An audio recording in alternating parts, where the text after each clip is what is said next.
এই মন আমার পাথর তো নয়, সব ব্যথা ছুঁয়ে যাবে নীরবে।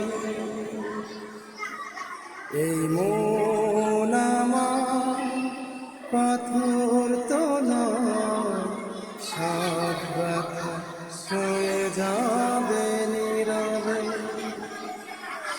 যতই বৃষ্টি হোক এ পড়া চোখে, যতই